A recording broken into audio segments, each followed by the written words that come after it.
प्यारे बच्चों, बृहन मुंबई महानगर पालिका शिक्षण विभाग की जानिब से मैं Patel Roshan Ara Anwar Hussain MCGM virtual class में आप सबका इस्तकबाल करती हूँ, खैर मकदम करती हूँ।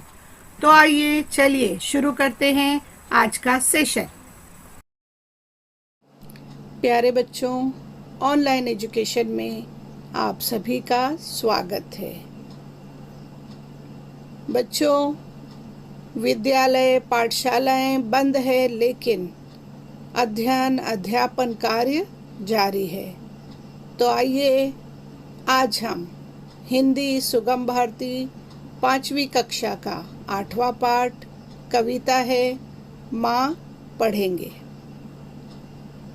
बच्चों, कविता का अध्ययन करने से पहले हम एक वीडियो देखेंगे।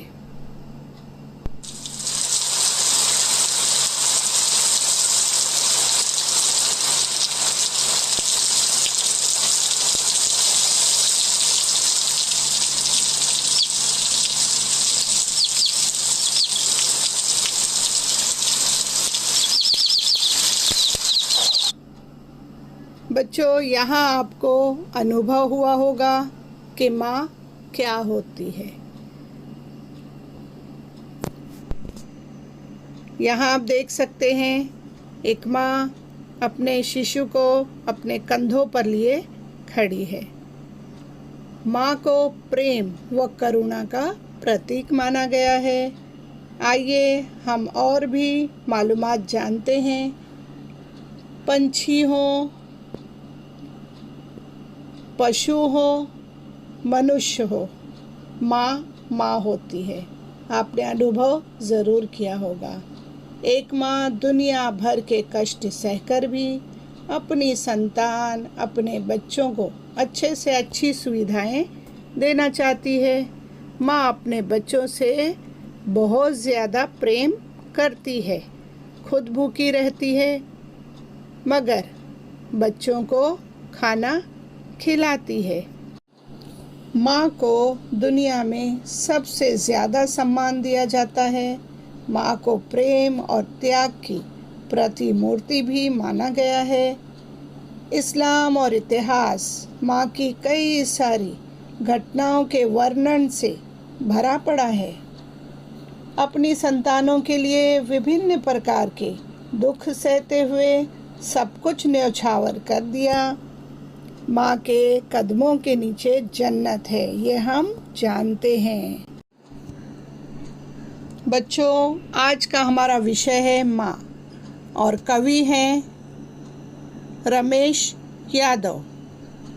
कविता का अध्ययन करने से पहले हम आपको कविता का परिचय देंगे। माता की महिमा को कौन नहीं जानता। माता का प्यार दुलार पाकर ही हम बड़े होते हैं। उसकी शिक्षाएं हम में सद्गुणों का विकास करती हैं। इस कविता में माता की महानता का वर्णन किया गया है। आइए अब शुरू करते हैं हम। प्रकृति का प्रारूप हो तुम, माँ जगत का रूप हो तुम। प्रकृति का प्रारूप हो तुम, माँ जगत का रूप हो तुम। बच्चों, यहाँ पर कवि कहते हैं माँ तुम ठीक वैसी हो जैसी ये प्रकृति है, ये कुदरत है। तुम संसार की भांति हो, तुम सारी दुनिया हो।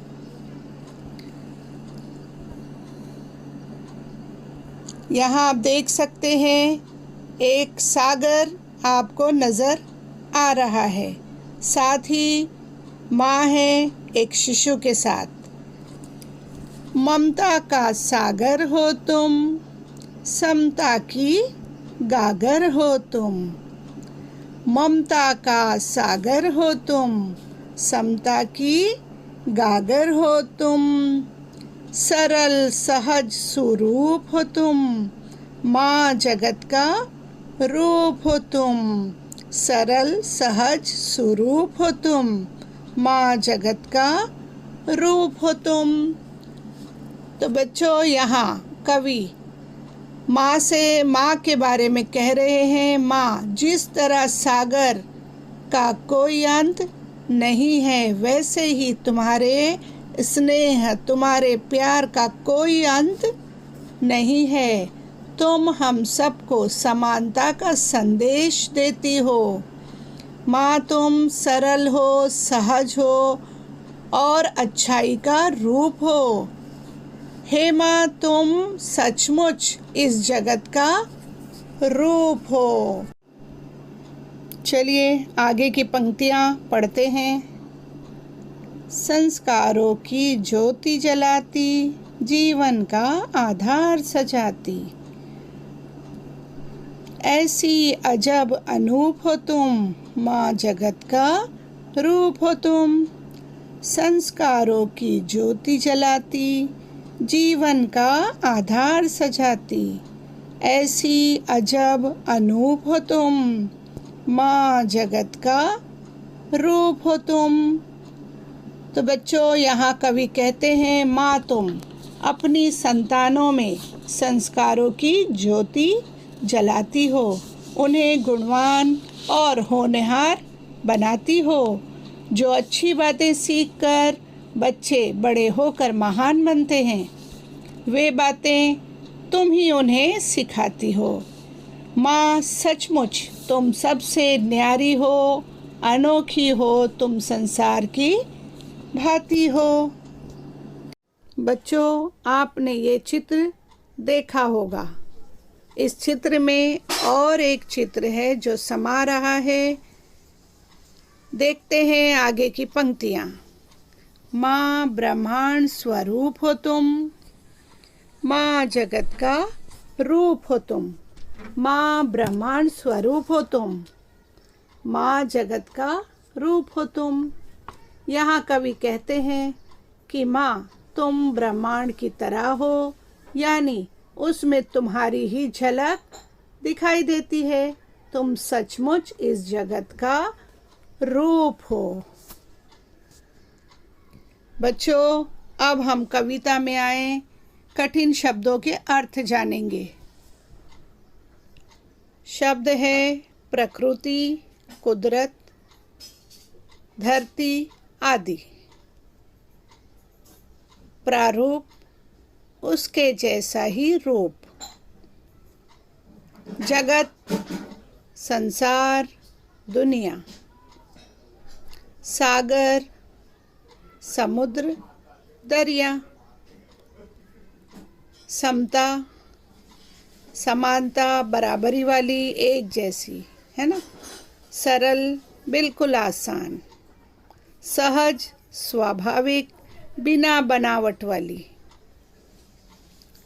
सुरूप, अच्छा रूप, खूबसूरत, ब्यूटीफुल। संस्कार, गुण और शिक्षाएं। बच्चों माँ के लिए विशेषताएं इसमें आई हैं, लेकिन शिक्षाएं और कोई देता है आपको। क्या आप वो जानते हैं वो कौन है? बिल्कुल आपने सही समझा कि आपके शिक्षक भी आपकी माँ की भांति आपको शिक्षाएं देते हैं, सद्गुणों का विकास करते हैं। ज्योति, प्रकाश, रोशनी। अजब, निराली। अनूप, अनोखा, बिल्कुल अलग सबसे। ब्रह्मांड, विराट, विश्व, यूनिवर्स, और उसे उर्दू में निज़ाम शम्सी कहेंगे। बच्चों यहाँ पर कोष्टक के उचित वर्ण से रिक्त स्थान भरो, यह हमें दिया गया है। कोष्टक में वर्ण दिए गए हैं, आपको रिक्त स्थानों से भरना है और सही शब्द तैयार करना है। पहला है सी, यहाँ पर हम क्या लिखेंगे? आई सी। दूसरा है ज और त, यहाँ पर हम लिखेंगे ग, जगत। आगे देखो जो, उसके आगे कौन सा वर्ण लगेगा? ती, ज्योति। अब यहाँ आप देख सकते हैं 2 रिक्त स्थान हैं, यानी 2 हमें क्या लेने हैं, वर्ण। तो शब्द बनेगा स्वरूप। आगे है जीवन। बच्चों, इस शब्द के लिए आगे और पीछे 2 रिक्त स्थान हैं। देखते हैं। संस्कार, ये शब्द हुआ संस्कार। आगे का शब्द आप बताइए। बिल्कुल सही, आधार। अनूप। इस तरह हमारे ये शब्द पूरे हो गए। एक बार फिर हम पढ़ते हैं। ऐसी, जगत, ज्योति, स्वरूप, जीवन, संस्कार, आधार, अनूप। चलिए आगे चलते हैं हम। अब हमें प्रश्नों के उत्तर लिखना है। पहला है, जगत का रूप कौन है? सोचकर बताइए। बिल्कुल सही, माँ जगत का रूप है। दूसरा प्रश्न, माँ किसकी ज्योति जलाती है? उत्तर है, माँ संस्कारों की ज्योति जलाती है। चलिए हम आगे चलते हैं। दिए गए पर्यायों में से सही उत्तर चुनकर लिखो। पहला है, माँ जगत का डैश। ज्ञान है, प्रकाश है, रूप है। सही उत्तर रूप है। माँ जगत का रूप है। दूसरा, माँ जीवन का डैश। दीपक जलाती है, आधार सजाती है, फूल खिलाती है। सही पर्याय क्या हो सकता है? आधार सजाती है। माँ जीवन का आधार सजाती है। तीसरा है, माँ समता की डैश। सरिता है, मूर्ति है, गागर है। सही पर्याय हमको चुनकर लिखना है। हमारा सही उत्तर है गागर है। माँ समता की गागर है। इस तरह हमारा ये मुकम्मल हो गया, पूरा हो गया। अब देखते हैं विशेषण। बच्चों, इस कविता में कवि ने माँ की विशेषताएं बताई हैं। बच्चों, आज हम विशेषण की परिभाषा समझेंगे। विशेषण को इंग्लिश में कहते हैं एडजेक्टिव। देखते हैं विशेषण की परिभाषा, डेफिनेशन। जो शब्द संज्ञा या सर्वनाम की विशेषता बताए उन्हें विशेषण कहते हैं। जैसे काला, बड़ा, दयालु, कायर आदि। अजब, सरल, सहज, अनूप, जो कविता में शब्द आए हैं, ये सब विशेषण हैं। अब बच्चों, संज्ञा या सर्वनाम, ये जो शब्द यूज़ किया गया है, जैसे जो शब्द संज्ञा या सर्वनाम की विशेषता बताएं उन्हें विशेषण कहते हैं। तो विशेषण की परिभाषा आपको समझ में आ गई होगी। हम संज्ञा और सर्वनाम की परिभाषा भी आपको बताएंगे। बच्चों, यहाँ संज्ञा को इंग्लिश में नाउन कहते हैं, उर्दू में इस्म। अब संज्ञा की परिभाषा हम आपको बता रहे हैं। संज्ञा की परिभाषा, संसार के किसी भी प्राणी, वस्तु, स्थान, जाति या भाव, दशा आदि के नाम को संज्ञा कहते हैं। बच्चों, अब हम जानेंगे सर्वनाम किसे कहते हैं। सर्वनाम की परिभाषा, जिसे इंग्लिश में कहते हैं प्रोनाउन। डेफिनेशन हम उसकी देखते हैं। जो शब्द संज्ञा के स्थान पर प्रयोग होते हैं उन्हें सर्वनाम कहते हैं। जैसे तुम, वह, हमारा, वे, उसका, उसकी, यहाँ, वहाँ, कहाँ, इधर इत्यादि। भाषा ज्ञान एवं व्याकरण। अब हम विशेषण के बारे में जानेंगे। जैसे समीर ने मीठे आम खाए, वह सुंदर है। समीर ने कैसे आम खाए? मीठे। वह सुंदर है।